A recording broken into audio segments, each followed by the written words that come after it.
నా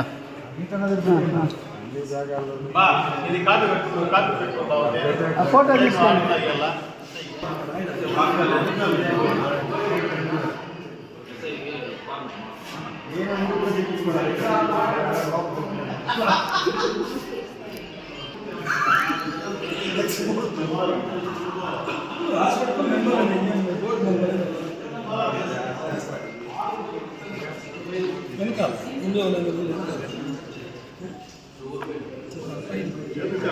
ఈ సైడ్ పెట్టేరా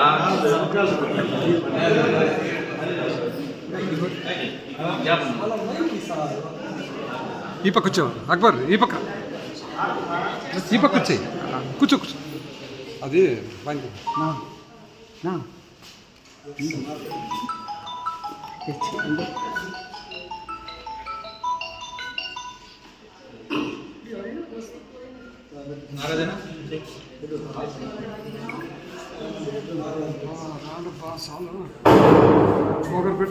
పక్కన చెప్పు, మీకోసం అయిపోతాను.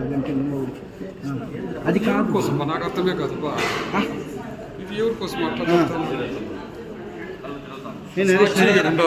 ఛానల్ ఉండారు. Naresh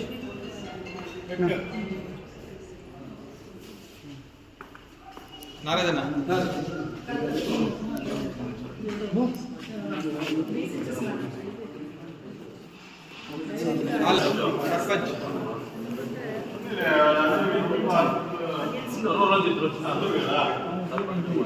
message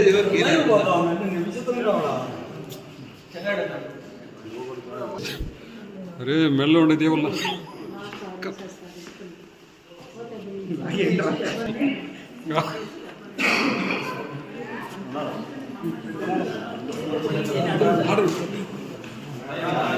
పక్కరా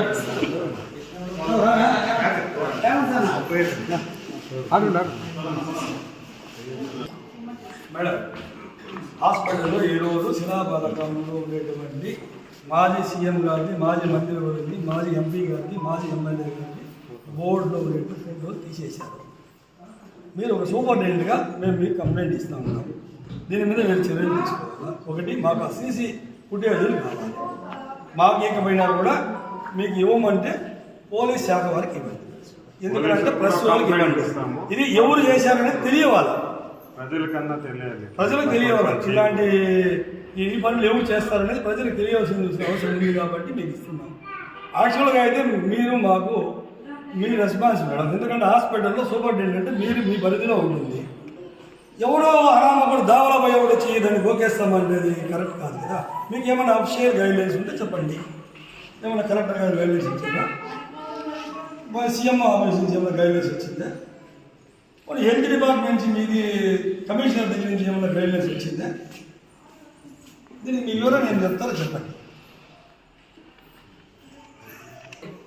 board inauguration board ఇలా కలుపుకుంటారు.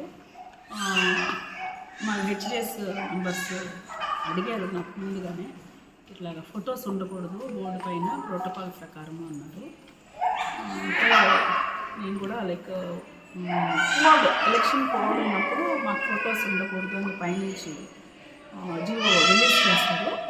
అప్పుడు మాత్రం మేము కవర్ చేస్తాము. మిగతా అప్పుడు మరి ఫొటోస్ ఉండకూడదని మాకు ఇంతవరకు ఎవరు చెప్పలేదండి.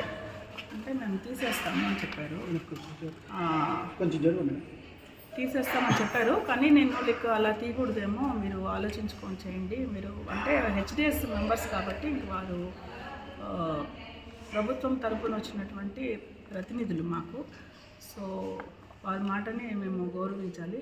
బట్ నేను అయితే సమ్మతం తెలుపలేదు. మరి వారు చేశారు, నాకు తెలిసింది ఈ విషయం. కాదు మేడం, హెచ్డిఎఫ్సి మెంబర్స్ అంటే ఇవి ఇప్పుడు 16 కోట్లు ఇచ్చి హాస్పిటల్ తెచ్చి బోర్డు వేసినటువంటి ముఖ్యమంత్రి గారిని ఫోటోలు గోకేదానికే వాళ్ళ పని. హెచ్డిఎఫ్సి మెంబర్లు అంటే వాళ్ళు ఏం చేయాలా, వాళ్ళ డ్యూటీ ఏమి తెలియకపోతే మాతో అడిగితే మేము చెప్తాం. వాళ్ళ వల్ల అయితే హాస్పిటల్కి వాళ్ళకి అయినటువంటి సహాయ సహకారాలు ఇవ్వాలా. ఇక్కడ ఏమైనా ఇబ్బంది కలుగుతుంది పేషెంట్లు కంటే వాళ్ళు వచ్చి దానికి హెల్ప్ చేయాలా.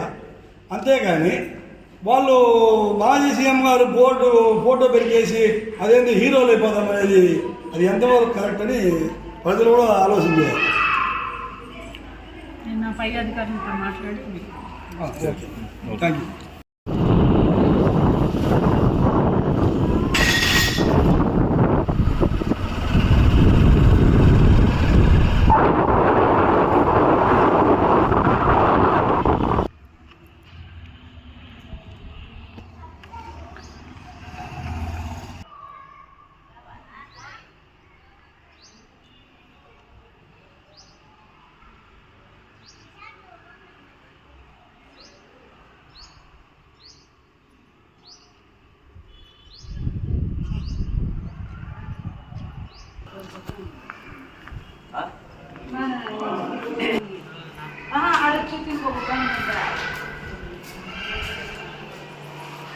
రాష్ట్రం అంతా ఉన్నాయి ఏరియాలో కొత్తగా ఉంది. మన ఇక్కడ ఒకే దాకా ఉంటే తీసేసింది అక్కడ కూడా అడగలేదు.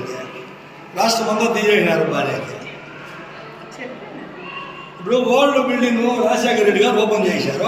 అట్లా చెప్పి రాజశేఖర రెడ్డి ఫోటో తీసేసాక అవుతుందా? కాదు కదా.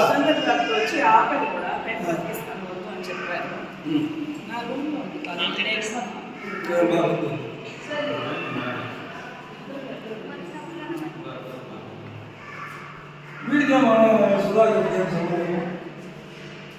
వీళ్ళు అభివృద్ధి కాబట్టి ఓట్లు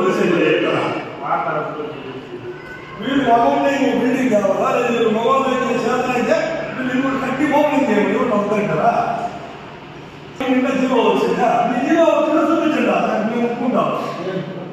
ఎస్సీఎం ఎక్స్ఎంఈ పెద్ద పెట్టేసారు లోకేష్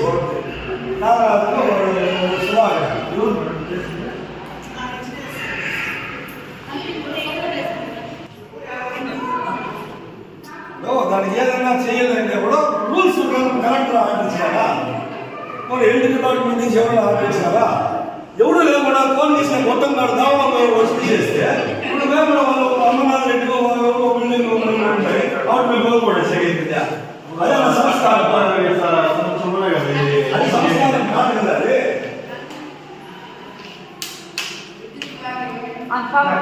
అసలు పోడే పెట్టేసినప్పుడు ఇంకా స్కూలు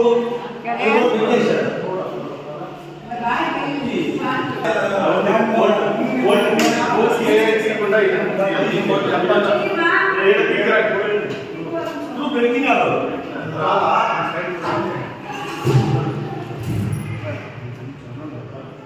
దానికి బోర్డు పెరిగినారు. పెరిగి మొత్తం తీసేయాలి బోర్డు ఇచ్చేసారు. అది అది మళ్ళీ తీసుకోవా? అది ఎందుకు పెట్టారు నాకు అర్థం కాదు.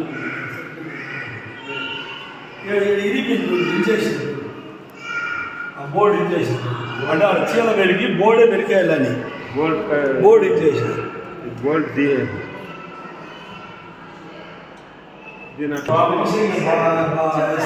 అప్పుడు గవర్నమెంట్ అన్ని కావాలి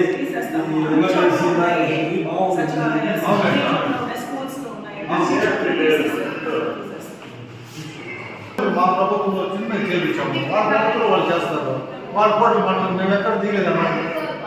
మా ప్రభుత్వం తీసారు. మాకు అర్థం కాదు. ప్రతి జాగ్రత్త చేస్తే నెక్స్ట్ మా ప్రభుత్వం అందరూ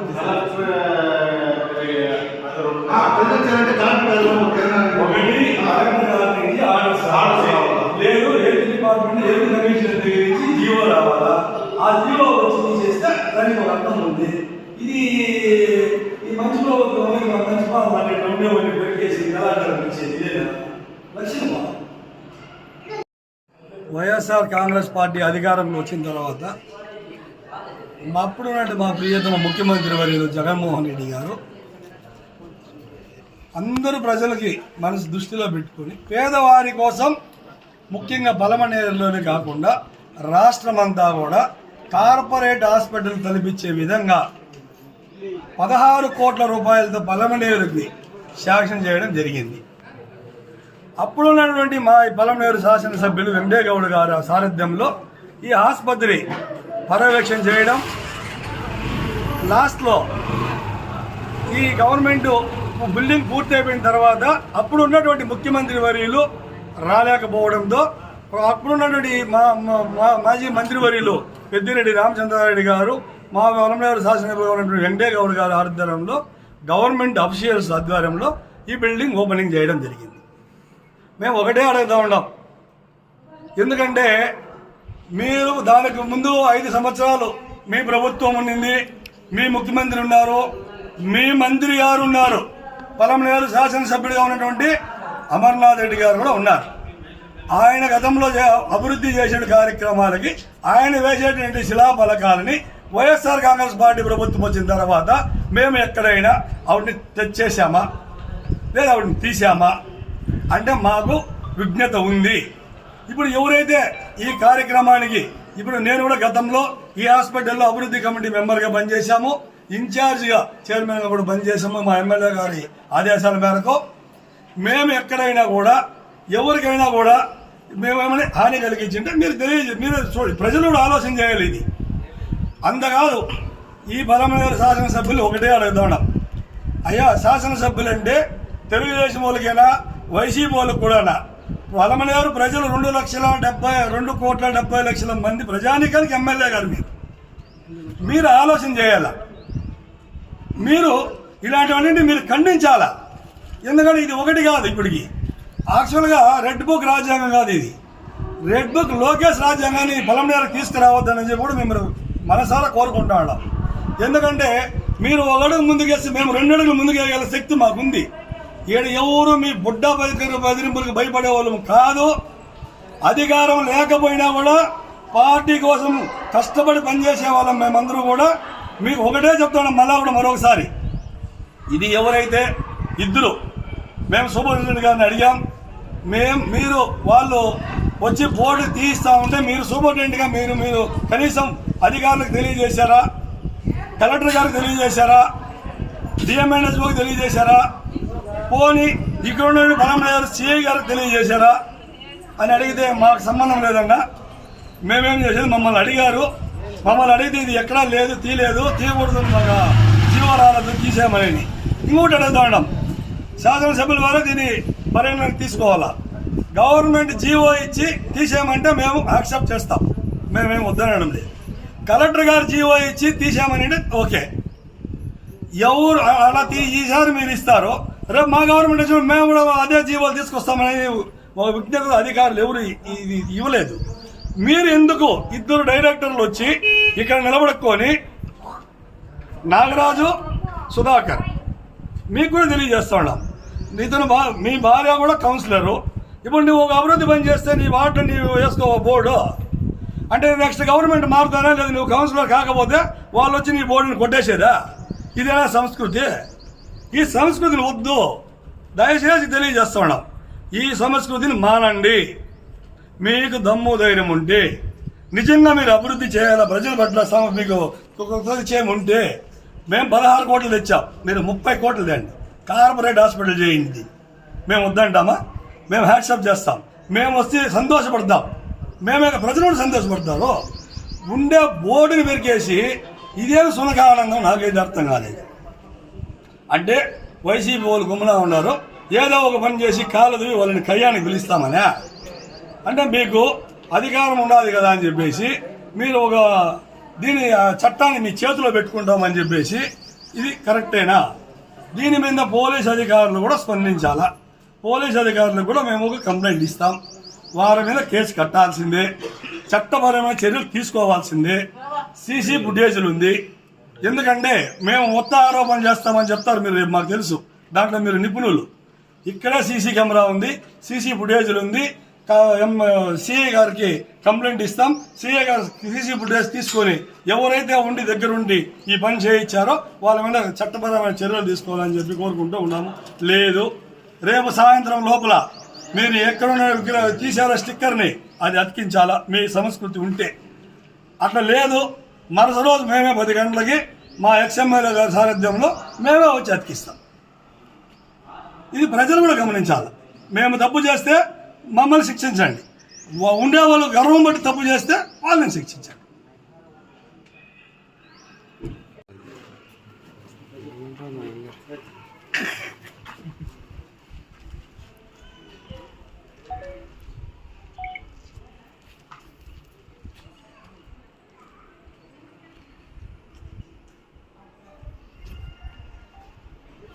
అవునబ్బా, ఏంది బా ఇది, నాకేం అర్థం కాలేదు. మీడియా సోదరులకు నమస్కారం. గత వైఎస్ఆర్ గవర్నమెంట్లో మన మాజీ ఎమ్మెల్యే డాక్టర్ ఎన్ వెంకటేగౌడ గారు పలమనేరు ప్రజల సౌకర్యార్థం కోసం 16 కోట్లతో ప్రభుత్వ ఆసుపత్రిని అభివృద్ధి చెందాలనేసి మన మాజీ ముఖ్యమంత్రి జగన్మోహన్ రెడ్డి గారితో మాట్లాడి పలమనేరుకు 16 కోట్లు శాంక్షన్ చేపించి ఈ యొక్క ప్రభుత్వ బిల్డింగ్ కట్టడం జరిగింది. ఈరోజు ఈ ప్రెస్ మీట్ పెట్టడం ఎందుకంటే ఆ రోజు పలమనేరు అభివృద్ధి కోసం మేము కష్టపడి 16 కోట్లు తీసుకొచ్చి ఇంత బిల్డింగ్ కట్టి దానికి కలెక్టర్ గారు ఆ రోజు ఉండే డిప్యూటీ సీఎం అధికారికంగా ఒక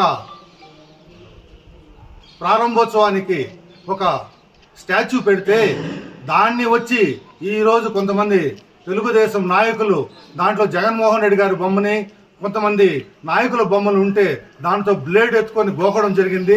ఇది ఎంతవరకు సమంజసమని మేము అడుగుతున్నాం. ఎందుకంటే పలమనేరు ప్రశాంతంగా ఉంది.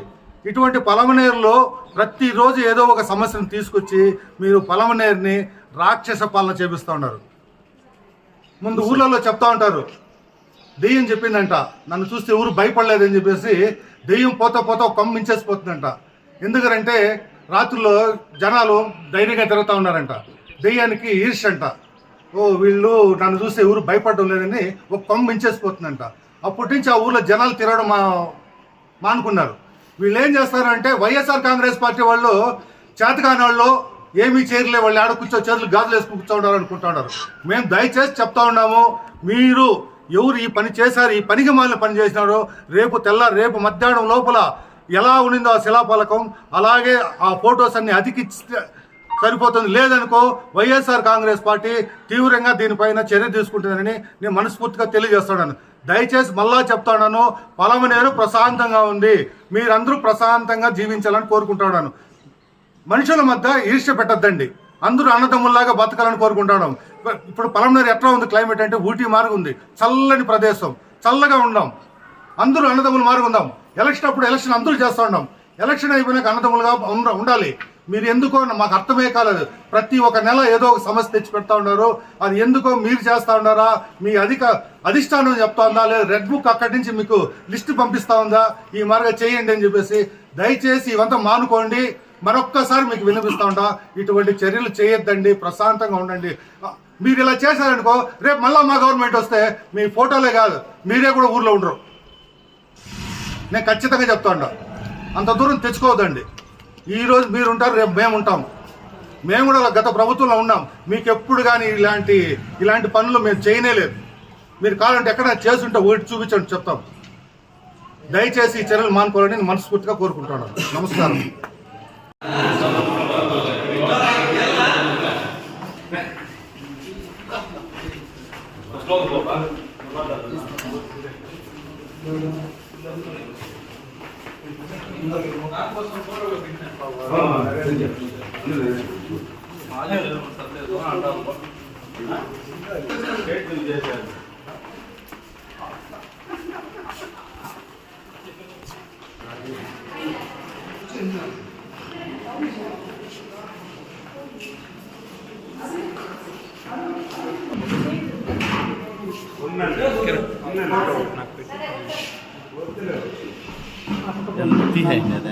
ఫోటోలు అనఫిషియల అఫిషియల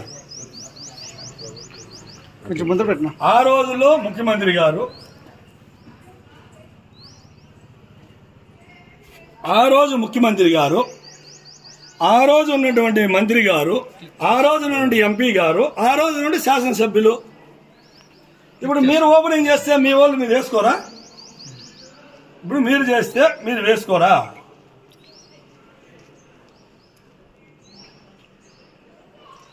బోర్డుని కూడా ఇంచేశారు.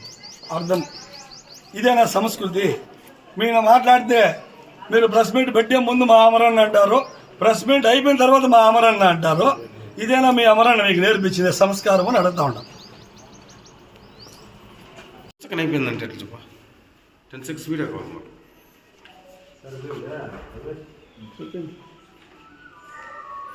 బాయ్ ఓకేనా?